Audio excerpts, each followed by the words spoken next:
गोस्वामी जी महाराज ने क्या पारस परस उधात सुहाई सत सुधरे सत संगत पाई। आप लोग अच्छी संगत में हो और अच्छी संगत मिल रही है तो पारस का काम क्या है जानते हो? लोहे को छुआ दो तो सोना बन जाता है। लेकिन सदगुरु की जब कृपा हो जाती है, भगवत कृपा हो जाती है तो स्वयं संत पारस नहीं पारस बनाने वाला बना देता है। जिसमें वो छुप जाए वो सब पारस बन जावे। तो यहाँ पर पारस तत्व भगवत स्वरूप सत्य स्वरूप में यहाँ पर प्रकट है। आप लोग दर्शन कर रहे हैं, कथा श्रवण कर रहे हैं, अपना अनमोल समय दे रहे हैं तो पूरा पूरा ग्रहण करो, अपना समय व्यर्थ न जाने दो। ये मृत्यु लोक है। इतने यहाँ पर कितने धनवान हैं, कितने प्रतिष्ठावान हैं, सब कुछ समाप्त हो जाना है बंधुओं। लेकिन भगवत नाम ले लोगे, भगवत सेवा कर लोगे, वही तुम्हारे साथ में आने वाला है। बाकी यहाँ का संसार का वैभव सब कुछ पड़ा रह जाना है। जब तक श्वास है तब तक हरि नाम रट लो, भगवत भजन कर लो, परमार्थ कर लो। परमार्थ जिनके मन माही तिन कहु जग दुर्लभ कछु नाहि। इस संसार जगत में भगवान के नाम से जो आश्रित होता है उसको सब कुछ प्राप्त हो जाता है।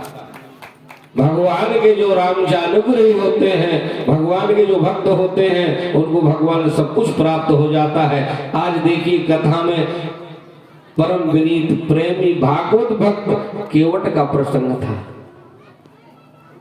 केवट को आप लोग जानते ही होंगे, लेकिन कैसा भगवान का प्रिय भक्त था। बोले नहीं जा रहे कछु अवर कवारू, यही प्रतिपाल है सब परिवारू। इसी से मेरा परिवार का भरण पोषण होता है, इसी से मैं व्यवहार चलाता हूँ और कुछ जानता नहीं हूँ। भगवान के प्रति इतनी उसकी आस्था थी, इतना विश्वास था। तो जब तक हमारे हृदय में भगवान के प्रति विश्वास नहीं होगा, आस्था नहीं होगी, सत्संग नहीं होगा, तब तक हमारे जीवन में सुधार नहीं आएगा। होय विवेक मोह भ्रम जागा, तब रघुनाथ चरण अनुरागा। भगवान के चरणों में प्रीति कभी होगी जब हमारे जीवन से मोह समाप्त हो जाएगा, भ्रम समाप्त हो जाएगा, राग द्वेष ईर्ष्या समाप्त हो जाएगी। तब हमको भगवान के प्रति चरणों में अनुराग होगा, प्रेम होगा। जब तक हमारे जीवन में राग द्वेष ईर्ष्या छल कपट इनका आश्रय होगा, तब तक हम भगवान के अनुयायी नहीं बन सकते हैं। भगवान के अनुयायी बनने के लिए इनका हमको त्याग करना पड़ेगा। भगवान को प्रिय कौन लगते हैं जानते हो? बोले निर्मल मन जन सो मोहि पावा, मोहि कपट छल छिद्र न भावा। भगवान को वो व्यक्ति प्रिय लगते हैं। विप्रधैन सुर संत हित लीन मनुज अवतार, निज इच्छा निर्मित तनु माया गुण गोपाल। भगवान को इस मृत्युलोक में आने के लिए ब्राह्मण, धेनु, गाय, सुर, देवता और भक्त जन के हित के लिए इस धरातल पर भगवान आते हैं और उनकी रक्षा करते हैं। तो आज इस वैरसिया क्षेत्र में हनुमान टेकरी राम बाग में इतना दिव्य आयोजन चल रहा है। इस आयोजन का बंधुओं आज का और कल का दिन रहा है, पूरा पूरा लाभ ले लो। अन्न का कण नहीं बिगाड़ना, संत का क्षण नहीं बिगाड़ना, पूरा पूरा स्वीकार कर लो।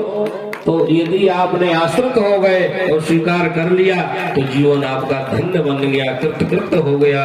आज हमारे व्यास पीठ पर विराजमान बाल व्यास भगवान स्वरूप ऐसे वैष्णव संत आपको कहीं दर्शन नहीं होगा जल्दी, जो आपको इस कथा का उपदेश कर रहे हैं, कथा सुना रहे हैं। इसलिए इनकी वाणी को खूब हृदय में उतारें और चिंतन करें, भगवान का आशीर्वाद करें। आपके जब तक हृदय में भगवान नहीं बसेंगे तब तक जीवन में आपको कुछ प्राप्त नहीं होगा बंधुओं। इसलिए हृदय में भगवान को धारण करें, कथा को धारण करें और जीवन में सत्संग लावें। फिर जीवन में दुर्गुणों का त्याग करें।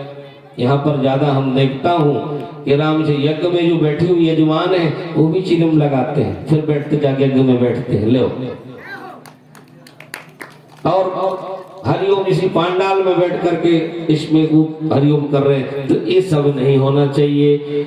दुर्गुणों का त्याग करना चाहिए, सत्संगी का अनुसरण करना चाहिए, धर्म परायण होना चाहिए। धर्म तो कर रहे हो लेकिन सांगोपांग धर्म करो, जिससे आपको पूरा पूरा लाभ मिले, पूरा पूरा फल मिले और आपका कल्याण हो। मैंने समय विशेष ले लिया, बोलना नहीं आता है लेकिन बोलना बहुत चाहता था, लेकिन आप सबके यहाँ बोलने का कोई मुझे विशेष अवसर नहीं मिला, और जो मिला तो राम इच्छा से खूब उस वस्तु को समझना, हृदय में धारण करना और राम से जय श्याम।